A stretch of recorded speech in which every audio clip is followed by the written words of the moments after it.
Good morning or good evening, wherever you're at. This is Coffee Pan Dulce, and we are Wednesday, January 26th, the last Wednesday of the month. Rocking and rolling. We were burned through the whole month of January. 12th of the month is, or 12th of the year is already over. Can you believe that, Kristen? Wow. That is incredible. I mean, it's going to, we're old. Right. So everything's been going by so fast. It's but it's good. I'm glad we've had a good January. So this is our last January show of the year of 2022. I keep forgetting it's 2022. Yeah, 2022. How are you, Jenny? I hadn't seen you in a long time. Oh, at least, yeah, I haven't seen you in at least 2 minutes. That's right. So Jenny and I had the opportunity to go to an event last night. This is the 26th, right? Wednesday morning. Is that what we're doing here?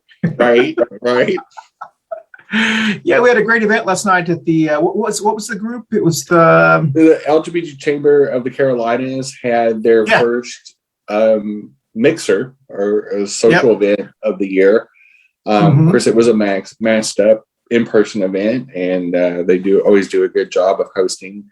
And it's the first event of the year, so it's to kind of kick off their year and get their business members and nonprofit members kind of gathering up and seeing each other for the first time. And in some cases, some people haven't come to, they've had so few events in 2020 that they may not have even seen each other for 2, 3, 4, maybe even last summer. I hadn't seen Luana since we went to her birthday party in 2020. Yeah. Wow.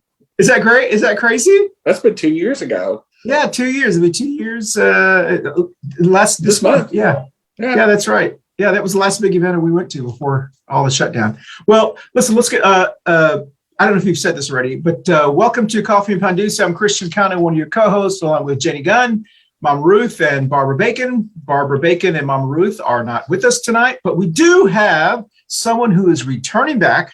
I don't know if it's going to be for an encore appearance, or we'll let Jenny decide that. Baby Trump Pinata is back with us. He has not been with us since, I believe, 2020. 2020? 2020. After he lost the first time. After his daddy lost. Yeah. Yeah, after his daddy lost, we kind of put him away. I did issue an executive order to give him clemency, and I spared his life. Because he was going to be, be broken and beat little baby Trump Pinata. We chose not to because the optics, and we didn't want to get Kathy Griffin at all. So that's right. So we chose not to videotape that, and here he is. That's right. He's back. Yeah, here he is back. It's not a good angle for him, but we got this put together last minute before the show. And also St. Bernie is with us as well. He just sits and politely and watches us with his made an immigrant by immigrant hands from Manolo's Bakery. So we do want to welcome. Anyway, yeah, exactly. So listen. Thank you for joining us on Coffee Pan Dulce, those who join us on Facebook Live, but also those who join us later on YouTube, and also on Facebook, YouTube. We've been doing some incredible numbers over the last month or so, but we had some great news, and we'll actually have to do a couple of breaks so we can promote them during our show. We have started to drop all 176. This is our 176th show. We've started to drop our shows on your favorite audio podcast platform: Spotify, Google, Amazon, all of them, Apple, all of the wonderful ones, Google Podcast. There's a lot of them, and we're basically on almost all of them. I think we're still waiting for our Heart Radio.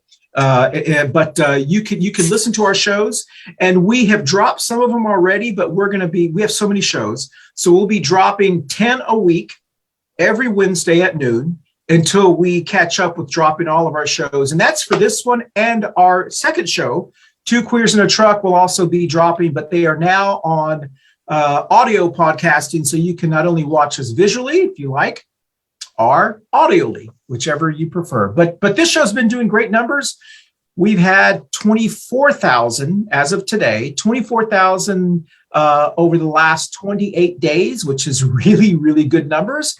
And so we're very excited about that. Now with Spotify and all of the other Amazon, those numbers should be great. So we're very excited about 2022. So with that said, let's go around the Brady Bunch screen and introduce yourself, since we have so many people on today.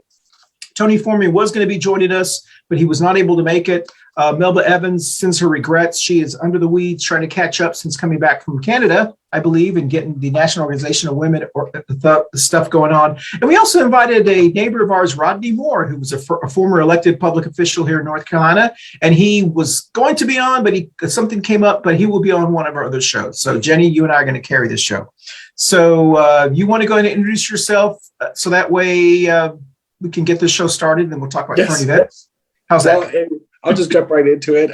My name is Jenny-Jaymes Gunn. I'm a community advocate, especially for the LGBT community. I am a board member of the National Organization for Women, the Charlotte chapter. I'm involved with a lot of the activities with Charlotte Pride and many other organizations, the LGBTQ Dems, which I saw the president of the LGBTQ Dems tonight at the chamber meeting. I'm involved with a lot of things with the Chamber, Stonewall Sports, and many other organizations right here in Charlotte, North Carolina, and all over the country. Christian? Excellent. St. Bernie? I guess we need to introduce yourself. You caught me off guard. Yeah, that's right. We need to do a salute to the show as well. That's right. That's right. Thank you, Jenny. Let's salute to our neighbors as we always do, whatever you're drinking tonight. This morning, salute to our neighbors. And also we want to thank our producer's sponsor and supplier, Manolo's Bakery here in good old Charlotte, North Carolina. Manolo's Bakery. This is what's left of some of the items that I picked up. Manolo's Bakery is our supplier and sponsor on Central Avenue here in Charlotte, North Carolina.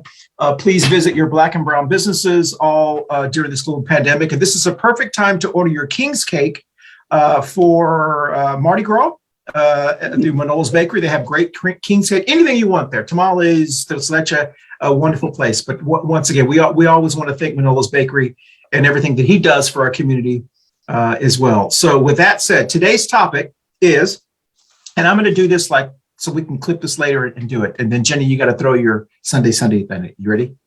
Okay. Oh, yeah. Today's topic on Coffee and Pan Dulce is modern day white supremacists and how to eat a tamale, only on Coffee and Pan Dulce. We are the Groupon of podcasts. And this Sunday, we've got guns that look like knives and knives that look like guns. We will teach you how to spot a white supremacist and eat a tamale at the same time. That's right. Real value for your listeners. That's right. Here. So we are a one-stop shop in chicanery and fuckery. That's right. But before we dig into that and how to spot a modern-day white supremacist and how to eat a tamale, we want to go over our three current events. 3 current events in 30 seconds or less. Let's talk about the 3 current events. They are, it looks like the district attorney from Atlanta, Georgia, has requested a grand jury to convene to talk about the election interference in Georgia. And a judge today approved the grand jury. It's a special grand jury, which means they meet for a year rather than a regular grand jury. There's some little different legalities, and they can do a little bit more, I think, investigation on it. And so that is a huge event, because most people have talked about the New York stuff going on and their investigations of the Trump organization and Trump businesses.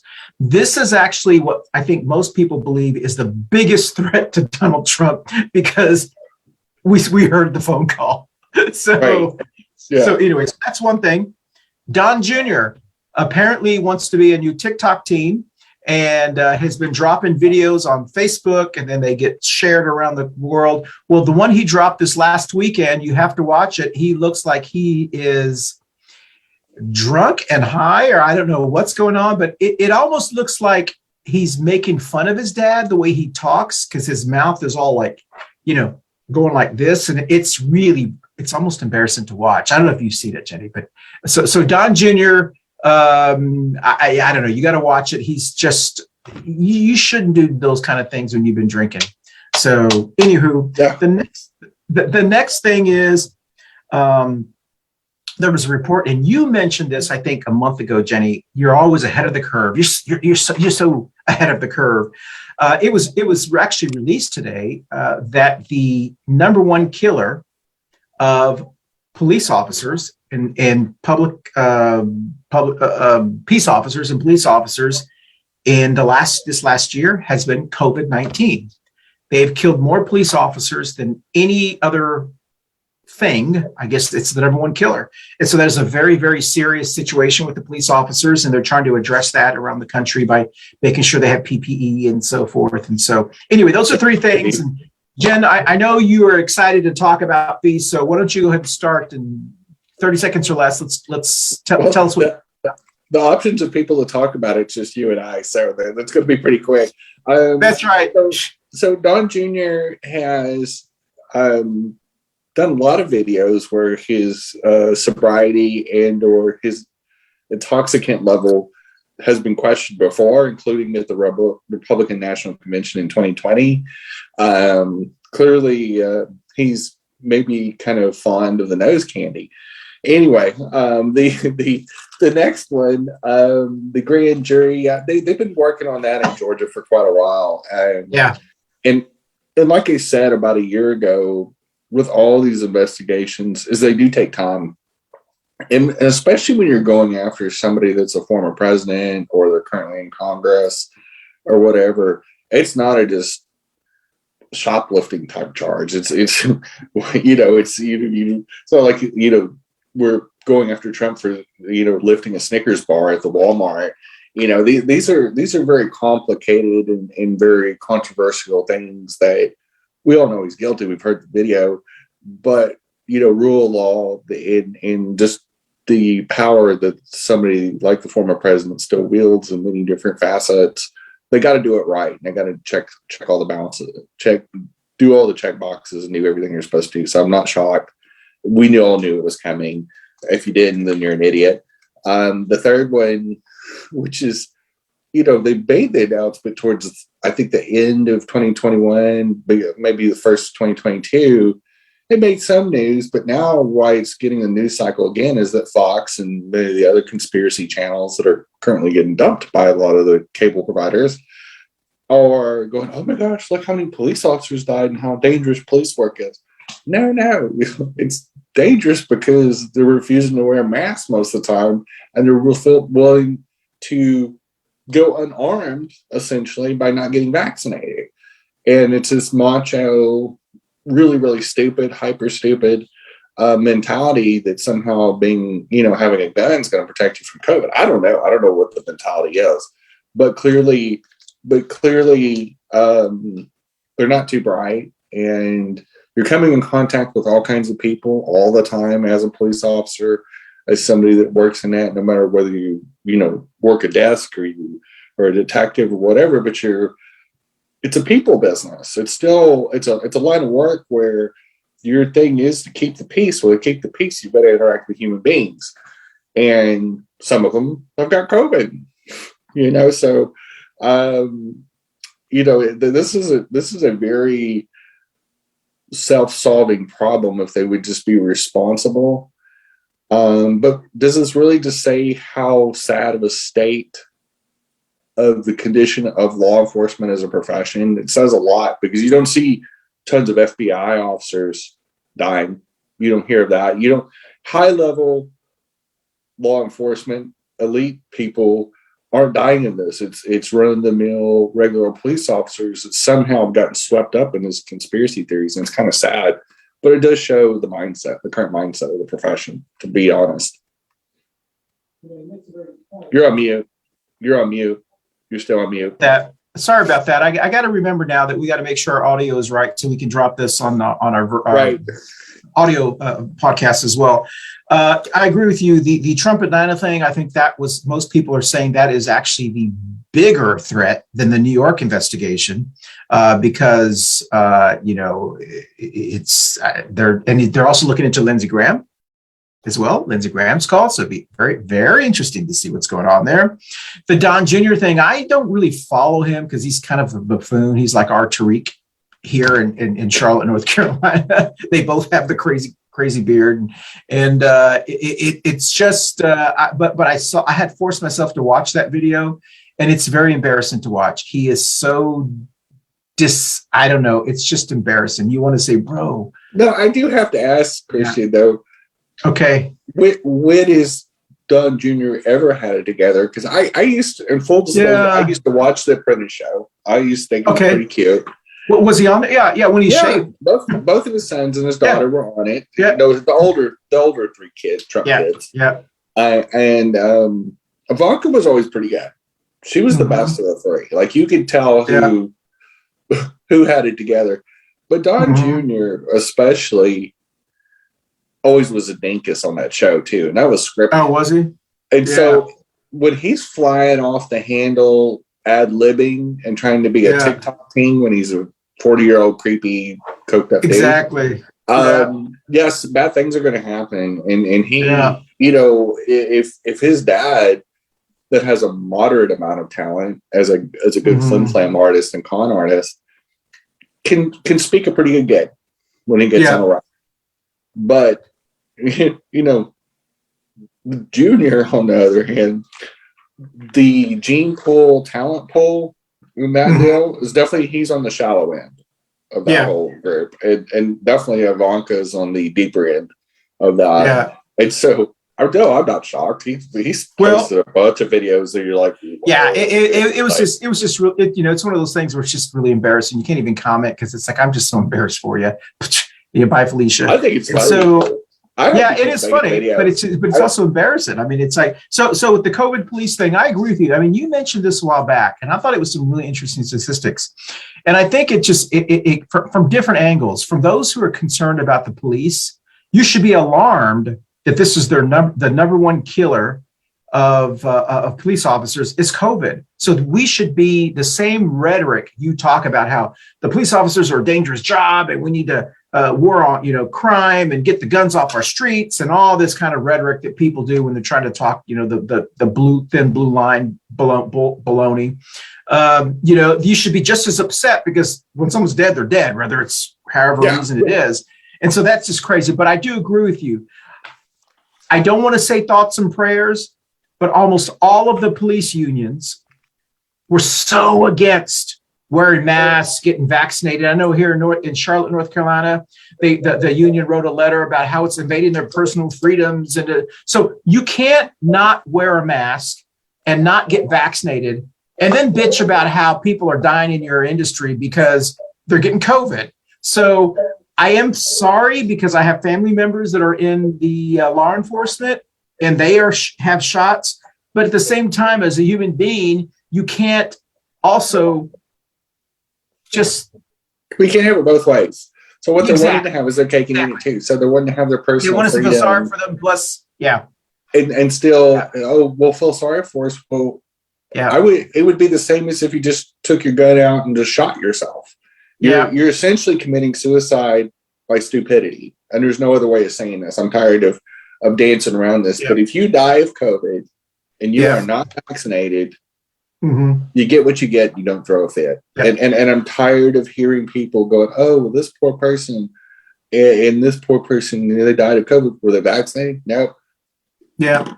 Bye, Felicia. Well, don't you think, Jenny, I would feel different about it if, when this report came out, there was also press releases from these unions saying, and we need to do everything we can to protect our police officers by wearing masks and getting shots. But see, the thing was, from the conservative side of the ledger, they had to spin it and say, in fact, Fox News was really bad about lying about this and exaggerating this. And they just highlighted how many police officers died, and it was in the line of duty at a record number. And then other news agencies said, but the number one cause of death in 2021 and 2020 for a police officer was COVID. It wasn't getting shot or getting stabbed or getting run over or anything like that, where you think of is, you know, the dangerous part of the job. Sure. Which, by the way, police officers' fatality rate on the job is not that high. Just in a non-COVID era, just so everybody knows. It's not even in the top 10.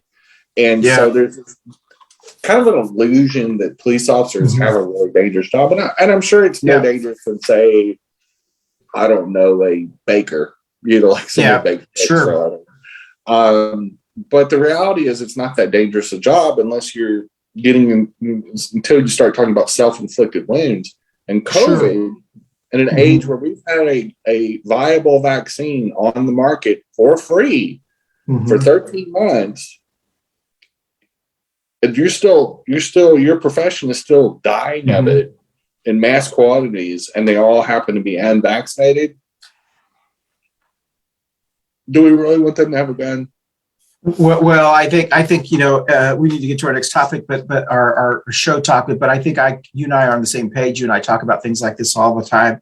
It's just very difficult for me to feel sorry, even though I appreciate our police officers. I appreciate all of our people who work to protect us, whether they're school teachers, whether they're sanitation engineers who keep the cities running. There's a lot of people that make things run around. But at the end of the day, they are employees of ours, taxpayers. And when our employees openly refuse to protect themselves when we are paying their salaries, it makes me upset. So when they want to become private police officers and work under private, not get tax money, do all you can, do all you want to do. But as long as you're being paid by taxpayers and you are employees of the citizens of Charlotte, I know here, or wherever you are, you have to listen to what we have to say because we pay your salary. You don't like it, go somewhere else. So anyway, that's my thing. And here's the big thing is if you swear an oath to serve and protect, how you're protecting a community by being basically a carrier of COVID and we haven't even talked about the danger they bring to their family. Yeah. But the false narrative, the false narrative that the vaccines aren't safe when 40 people worldwide out of 11 billion injections have died directly of the COVID vaccine. Almost 6 million people, 6 million have died of COVID. Over 1 million in this country between documented and undocumented cases. And the numbers speak for themselves. And really, at this point, there's not a lot to say about COVID that hasn't been said.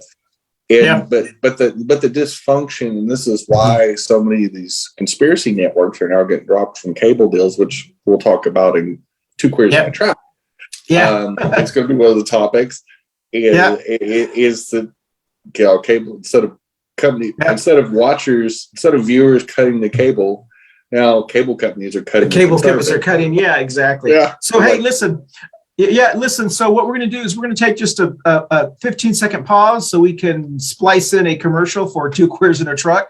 So let's just take a quick pause, and you'll realize once this comes out why we're doing this. So anyway. Yeah, you'll see a break. Hello, everybody. Hope you tune in to Two Queers in a Truck. It comes on right after Coffee Pan Dulce. Appreciate you always watching and being there for us. I hope we can entertain you and be in your homes or wherever you listen to us. We're also on Spotify and many other places where you receive your podcast shows. Thanks for listening. Bye. Have a great week. Bye, boo-boo.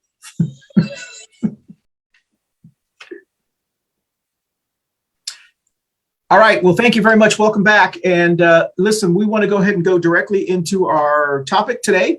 Our topic today is modern day white supremacist and how to eat a tamale. So how do you want to approach this, Jenny? I had some ideas how to approach this when we were going to have the other guest on, but since they are not on, it's just you and I trying to give this the attention it needs.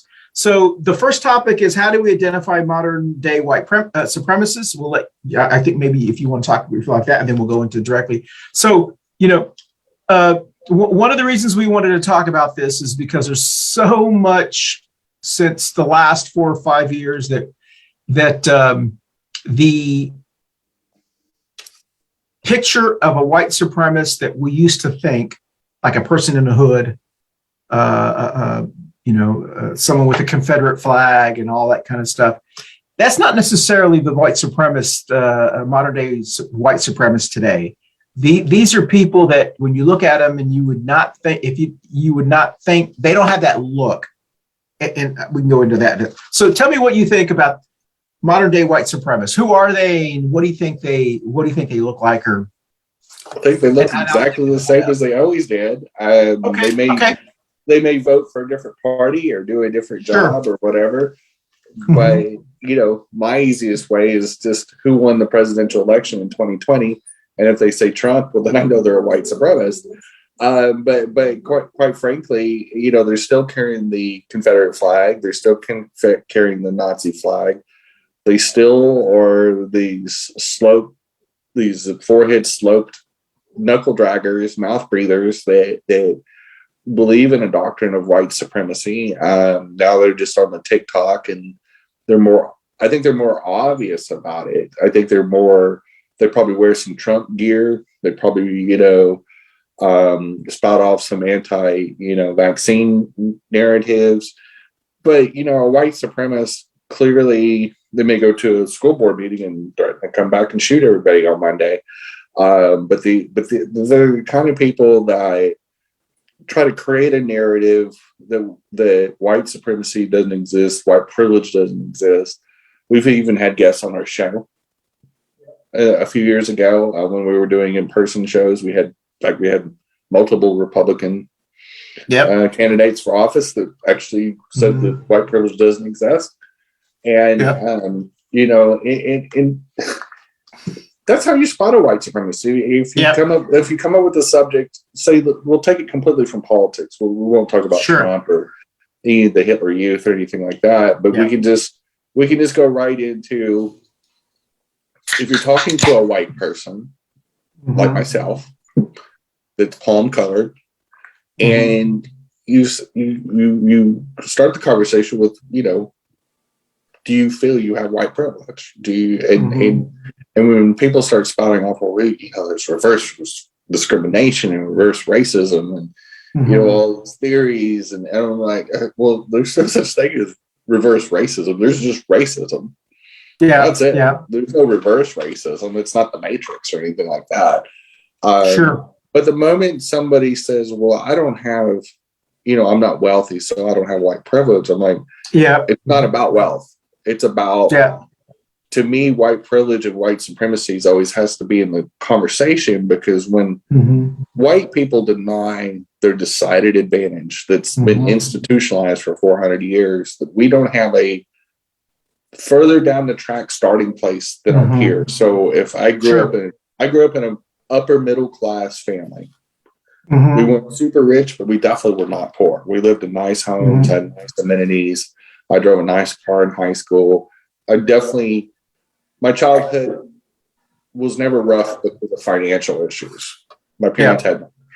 And so I not only did I grow up as a white male, because I was still presenting male, which is really privilege level 1A. I mean, I'm more accepted than an express card. I could walk in any room in America as a young white boy and probably set the place on fire, because I could get away with so much. I never had to worry about bicycling while black. I never had to worry about any job that I ever had, especially presenting as male before I transitioned and started presenting as Jenny.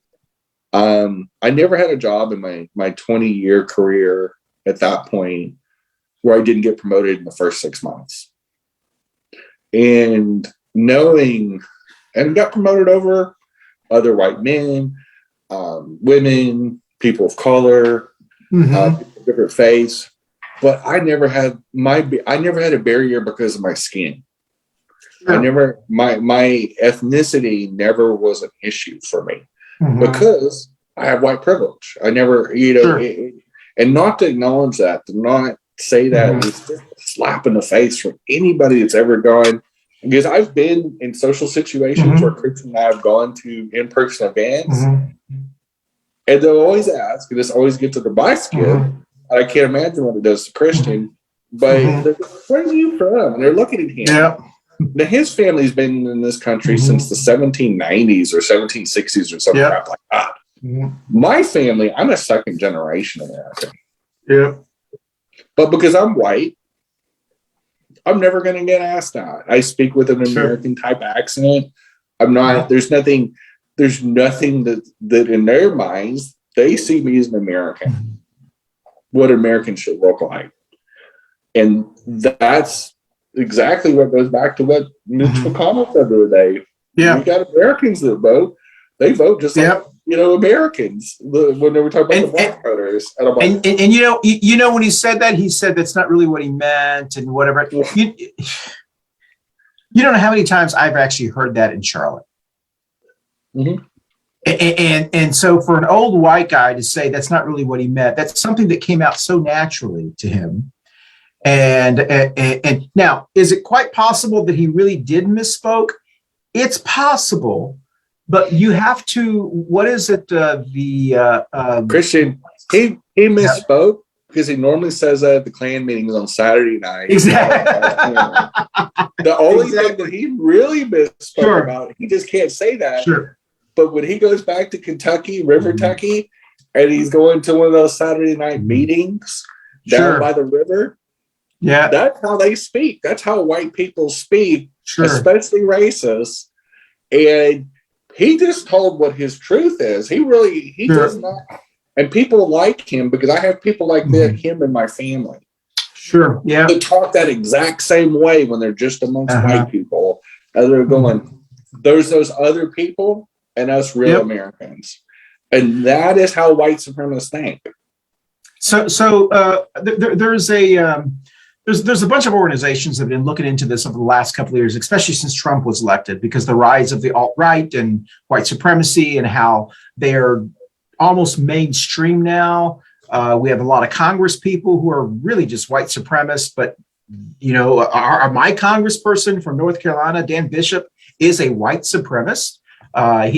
He is a softer white supremacist, but he is a white supremacist. I mean, you can tell by his rhetoric, everything he does. It's about bigotry and racism. There's just a lot of things. I mean, you can't shit a shitter. But Christian, go ahead. I think one thing we have to get away from is saying soft white supremacists. Yeah. Okay. Yeah. I mean, when it came out of my mouth, I knew it was. but it's almost like saying almost pregnant. Yeah. You like the old German saying, you have when you have one Nazi talking at a table of 11 people, 11 Nazis. Yeah. If you're a white supremacist, you're a white supremacist. And anybody in the circle, like if you got a bunch of white people gathered up and they're talking about white supremacy and reverse racism, you've got white supremacists. But I guess what I mean by that, and you probably understand this because we've been around them, and you and I both grew up in Texas, and there were some in Texas that were not in your face white supremacists, but they were just not like they may not be saying the N-word to you or those, what you would think they would say, but they would say stuff like, well, that boy's a good football player, or he speaks good English, or he's very well spoken, or the terms as if Christians were those good ones. He's one of those. Oh, exactly. That's a perfect good, hardworking Christians. Exactly. He gets it. He understands exactly. But that's kind of what I'm referring to with. So, for example, on our banner for this show, we had a picture of the Tiki Torch guys from Charlottesville. Also had a picture of Marjorie Taylor Greene, who is an in-your-face white supremacist. I mean, she's unapologetically, she just says, she's just, both of them do. And then we have a picture of Dan Bishop, who's here, a congressman in North Carolina. And you look at him, and if you ever meet him, he's a very soft-spoken person. But everything he does, everything he tweets, all of his staff, they're all white supremacists. You can't get away from that. Every policy he's embraced, everything he decides to tweet about is about whites. It's what a white supremacist would do. And so when you look at him, you don't think, well, he can't be a white supremacist. But no, he is. He's just a more politer. He's not like in your face. And so he's just as dangerous as the other person. He's just learned how to be more palatable to people so he doesn't become as offensive. He's almost like one of your bless your heart, one of those bless your heart kind of white supremacists that I talk about in the Democratic Party. But isn't that worse? Because yes, it's very worse. It's very worse. When you look at Nazi Germany, for example, the danger was never from the brown shirts, from the people that clearly were wearing the swastika on their arm. You knew what they were. And that old German saying is exactly what that is talking about, which is the one guy's wearing the brown shirt, really talking the rhetoric. Yeah, he's a Nazi, but the 10 people still listening to him, they're also the Nazis. So they're the Dan Bishops. They're the uncle that tells the inappropriate jokes. They're the ones that refuse to own their white privilege, but refuse to deny and speak out against white supremacy. Because we've had Dr. B on the show many times. Yeah. And one of the more passionate things that he's about and educating white people about is you can't just say, well, I just, I'm okay. I don't really like racism and all that and mixed company. No, you've got to be anti-racist, especially as a white person. An obligation for me as somebody that has white privilege is white people have got to speak out. So if you're not fighting against it, you're for it. So, hey, I want to drop this in there real quickly. And I know this is not really about white supremacists, but I know you and I have talked about this privately. And of course, it always comes out publicly when you and I talk about something privately. But this organization said modern white supremacist ideology is centered on the assertion that the white race is in danger of extinction, drowned by a rising tide of non-white people who are controlled and manipulated by Jews. White supremacists believe that almost any action is justified if it will help save the white race. And that is how I think of when I look at some of these white supremacists that are in office. Everything that Dan Bishop does here in our district is about saving white people and his family. You don't even see any of his family around people of color. As a matter of fact, his son, his son that's at North Carolina State, apparently was boycotting, was doing activist work. He's a radical activist, a big old queen, and apparently he was painted by a female, and he made a point on his Twitter account to say the black female activist. So it was like a dog whistle kind of thing. He can't say the girl painted me. He had to say the black girl, painted me. So you can tell that his whole family, that's just their mindset. He doesn't have the same couth that maybe someone who lived in the professional arena does. And that's what maybe why they find people like Marjorie Taylor Greene attractive, the white supremacists that follow them. And he was also one of the early investors of a white supremacist that came out like 3-4 years ago. He invested in this white supremacist chat board. And then when it was exposed in the Charlotte Observer, he said, "Oh, I didn't know it was white supremacist. I didn't realize it." Well, he's not a stupid guy. So anyway, the reason I'm kind of hounding on them is because they are very, very dangerous people, and to me, they are more dangerous than the Tiki Torch people or the Marjorie Taylor Greenes. These, what I call the subtle white supremacist guys that I was talking about, that we have a lot of, they're very, very dangerous because they befriend people who, give you an example. When prior to Dan Bishop here in North Carolina, the congressperson was Pittenger. Yeah. If you remember this, Robert Pittenger said a lot of racist old man stuff. The biggest one is when he said, black people are just jealous because white people are successful. Huge, blew up. And then what he did was he got 4 letters from some of his black friends that wrote, "I've known Robert Pittenger my entire life, and he's always been a man of God and respect." So some of these, like what I call soft white supremacists, befriend people for whatever reason, and then they come to bat for them. And so they have this creative way of kind of like, I've got black friends, so I can't be white supremacist. No, you're white supremacist. You've just conned someone. And those are the people I think that are very, very dangerous. And that's one of the reasons I wanted to talk about this topic, was because these modern day white supremacists, they're smarter on how they do things. And they look professional. They look clean up. They look, I don't think they're smarter. In fact, if anything, I think they're actually, I don't think they're any smarter or dumber than they used to be. Okay. I think modern technology has eliminated the ability to hide what you are. Okay. No matter what. I mean, because here's the advantage of a 21st century technology. Everything you do is caught on video somewhere. Everything that you say, there is no way to hide the BS that maybe Reagan got away with and being super racist. Because your narratives and your media were very small. You had the AP, you had newspapers, but you had very limited outlet. Now, every human being that has a social media account is now a member of the media.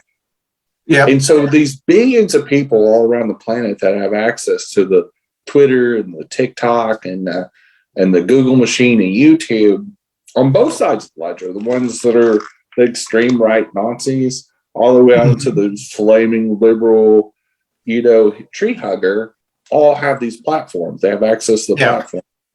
Unless you say something so insanely stupid that you get deplatformed, but that's your problem. But so the problem is, and so to me, I think we got it wrong when we say, well, because of Trump, all this is out and all this. No. Trump just happened to be the first real social media president, the first president that really invested their entire presidency on tweeting to pat themselves on the back or tear somebody down. I think the difference between him and a George W. Bush or Papa Bush or Reagan or Nixon, they would have done the same things. But the difference was this didn't exist when they were president. And even Obama, to a certain point, really did not invest his time into this. And now you see, Twitter, Trump, and then you even see Biden on to a certain point spending a lot of time in front of cameras because that's our expectation now. Trump set that bar of being very plugged in. Whether it's wrong or right, it's the era we're in. Well, one of the things that we've noticed over the last since Trump, and we have to give him credit if he's changed our political landscape for the worse or for the better. Who cares? It is what it is, and we will pivot and we will adjust to it. We'll get some of the good things out, and we'll still have the bad things. One of the things that I'm so proud of Americans about is, regardless of what changes, regardless of who is influencing, whether it's Seth. We have a couple of shows coming up about anti-vaxxers and whatever. People will tolerate you as long as you're not a dick. And Trump, unfortunately or fortunately, was a dick. And that's why people turned on him. And that's the whole reason people hate Dan Bishop, is because he's a dick. That's the reason. Well, I mean, people would have tolerated him until he became such a dick. I think, and here's one thing that's good. Here's one positive of all of this. Okay. Conservatives are really good at trailblazing when it comes to creating a narrative and creating platforms and creating BS. The issue is that the next wave of people are always going to be Democrats. And whatever they use, whatever they weaponize is used against them. Case in point, Biden ran a completely virtual campaign in 2020 and won a record 81 million votes and never had one big rally. Yeah. And even people in his own team said, I don't know if we can win this way. Yeah. And Biden said, we are so plugged in, and this is the responsible way of doing it. Do you remember Trump saying? Hang on just a second. Yeah. And Biden showed that you could responsibly run a campaign during a pandemic and use mail-in ballots and social distancing and still be a good American and win a presidency and be a good guy. And so I believe when you live by the sword, you die by the sword. And all the social media dominance that they've had for about 4 years is all coming to roost. Look at all the Democrats that are getting Republicans that are getting deplatformed. You look at all this, it all comes to roost, and it always backfires on Republicans. And we're seeing an era where I believe if Democrats play this right, are going to control the narrative for the near future. Yeah. Well, I hope so, but I just remember you brought to my, I was reminded when you were talking about how Biden was doing all these virtual things and Trump was sitting there ridiculing him, saying, oh, he can't attract 10, 15, look at my crowds, look at, it's like, we all looked at it. Anyway, it was humorous. Hey, we need to take another just pause for a second so we can drop another commercial or another promotion. So let's just pause for just about 15 seconds.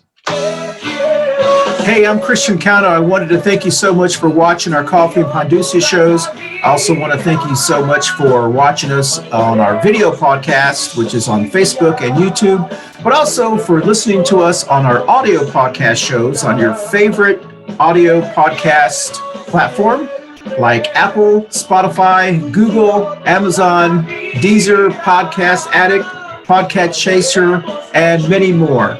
Once again, thanks for watching us and listening to us on Coffee Pan Dulce. Bye, y'all. All right, thank you. Welcome to Coffee Pan Dulce. Welcome back. So, listen, we've been talking about modern-day white supremacists and how to eat a tamale. And so let's wrap up the white supremacists because we only got about 10 minutes left so we can go into tamales. What do you think, Jen? I'm over the white. I was over the white supremacy topic. Okay, yeah. I mean, this is time we jumped into about it.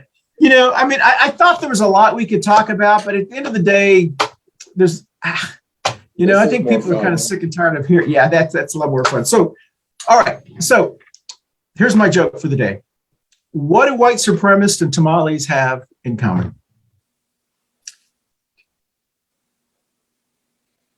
They both have to, what was my joke? Oh, dagnabbit, I'm so bad at jokes. They both have to be peeled before they're eaten. I don't know what that means. That was bad. So that joke was too small to be up this late. Yes. That's right. That's right. So listen. So how to eat a tamale. The reason we want to take this, and the reason I thought it was going to be fun to talk about white supremacists, modern day white supremacists, and how to eat a tamale at the same time was because most white supremacists are so stupid, they don't know how to eat a tamale. And so I thought it was appropriate because they're probably going to be watching us later, want to know what we're talking about. And Dan Bishop he's going to be watching us going, I know they're not talking about me, but that's a different story. So let's show you how to eat a tamale. A tamale has been around forever, for generations. I always tell the story about Marriott Hotels was actually founded by tamales.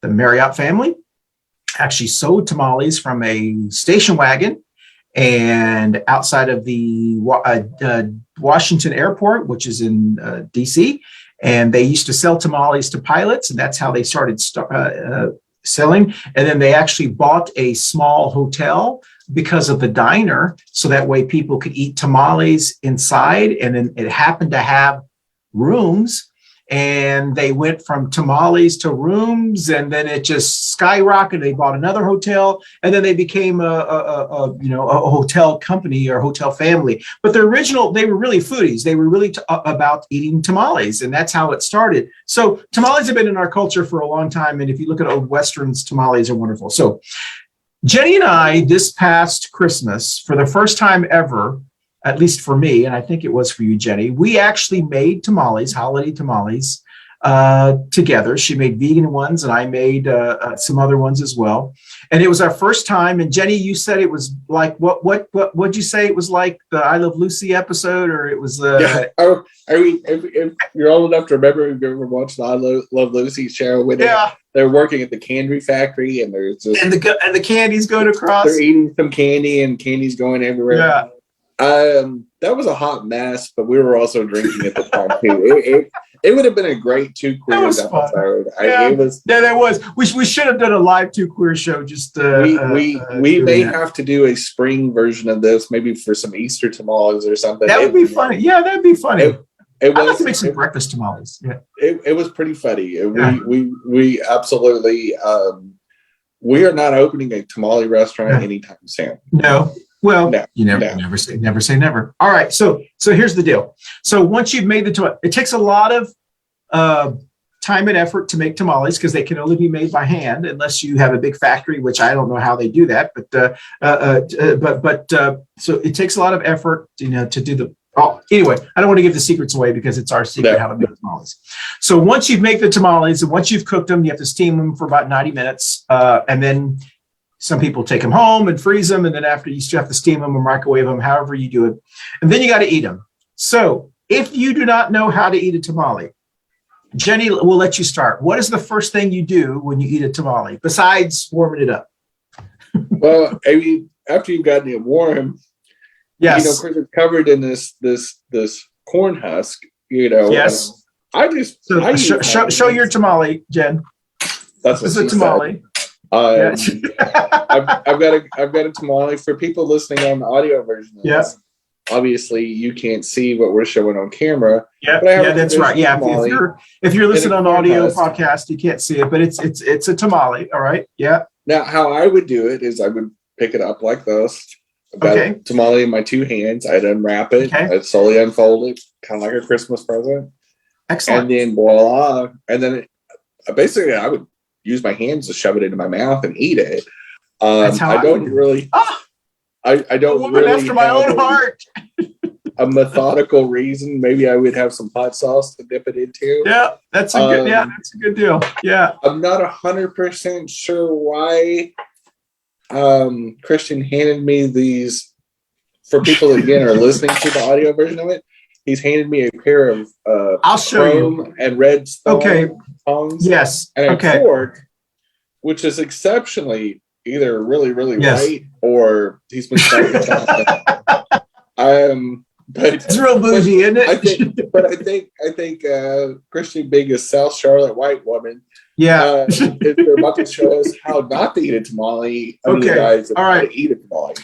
Okay, so this is, I will agree with you. When I was younger, I did not use this technique. I used the technique you did, and you just kind of pull the tamale. I don't know if you can see this, but if you're watching this or if you're listening to this on a podcast, audio podcast, you probably don't understand this, but if you imagine the tamale has an opening, it has the corn husk has an opening, and you can just pull that opening. And a lot of times the tamale would just roll off. It'll when it's warm, it'll roll off. All right. Sometimes, depends on who's made the tamale doesn't always roll off, especially if it's really hot, if you just steamed it.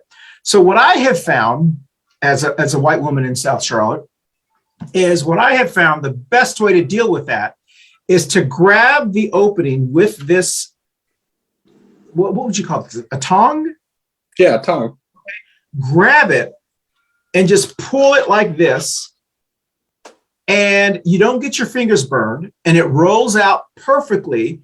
And so the hot tamale is now on the plate, and you can pick up the tamale with the tong if you want to put it on your plate, however you want to eat it. I back in the day, back in the hood in Riverside, Texas, and Fort Worth, Texas, I would just do it with my hand and just eat the tamale like a hot dog. And that's probably the best way to eat the tamale. But since we are a little cultured on this show, I wanted to show people how to properly. The most important thing about this, and this is really important for us to share with the white supremacists who are going to be watching this show, is you don't eat the corn husk. You actually have to. Well, hey, Jenny, we got to share this because, not everyone understands that. So you don't eat the corn husk on the tamale. You actually take the corn husk and you put it aside, and don't reuse the corn husk. It's no good anymore once you've cooked it, and you throw it away. So that is how you eat a tamale. Any questions? First of all, I'm completely and totally embarrassed for you. No self-respecting Texan would ever do that method. I would agree with you. I'm going to have to call the powers to be. You're going to take my card? Are you going to take my Tejano card? and I'm going to, instead of playing the race card, I'm going to make you throw your race card into the discard pile. You have now officially become a white woman of South Charlotte.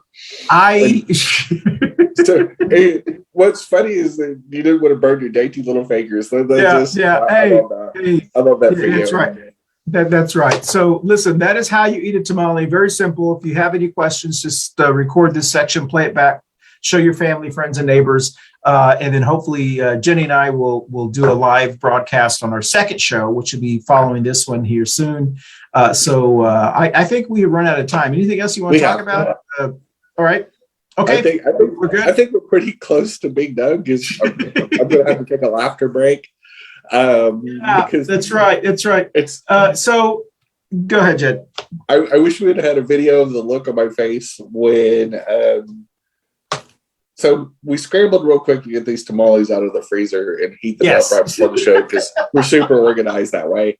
And my show partner here, like when he was getting the utensils out and I saw him get these little baby tongs out, and they're super tiny, like they're hand sized. I was like, are we going to be like cracking crabs or what is this? No, it's going to be the tamale thing. I'm like, and what people don't know, some people may know, but I lived a good chunk of my life in a town called, or a city called San Antonio, Texas. Yes. So growed up in the LatinX culture. It's one of the reasons I love doing this show. Mm-hmm. And I have never had anybody hand me a pair of tongs saying, that's how we're going to show people how to tamale. I've been dying during the whole show listening to these going, oh, Christian, this is a sad day. All right. Well, then you can let me have it on the second show. That we're about to do here in about 15 minutes. But so with that said, I do want to remind everyone that about 15 minutes from now, we'll be dropping another show, our second show called Two Queers in a Truck. And it is actually on another Facebook page and a podcast page. So please follow us on that one as well. And where Jenny and I just let our hair down, let our gloves off, and we talk a lot more freely, even though this was kind of a freely talking show. So we'll see what happens with that one. But next week, we actually start our shows in February. And let me give you some of the exciting titles for February. One of the commercials that you saw on this show actually talked about this, but I want to go ahead and talk about it. The first Wednesday of February, on February the 2nd, the title is Anti-Vaxxers Are Brain Surgeons. We will actually have a brain surgeon, a retired brain surgeon on the show. Dr. B has confirmed he will be back on the show. We will be talking about how anti-vaxxers think they're brain surgeons, or I don't know, are they brain surgeons? And so it's appropriate to talk about that. And then on the 9th, the second Wednesday of February, filibusters. Are they anti-Latinx? We want to talk about filibusters and does it help or does it hurt our Latinx community? I think I can tell you what I think. But and then the third show, this is one that I'm sure Jenny is cringing, and I'm sure she's like, why did you put this on the schedule? Gen Xers are angry and hate America. The real question, the title really should be, why are Gen Xers angry and hate America? So we'll be talking about Gen Xers and ask, why are they so angry? And we'll talk about Gen Xers and so forth. And then the last one, which I am excited for, what is the dumbest American state? Texas or Florida?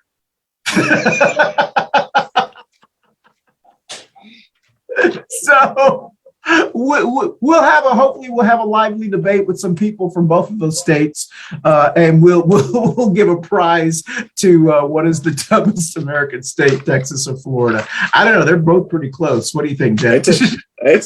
it's a dead heat in the Battle of the Wits. They both come unarmed. I can tell you that right now.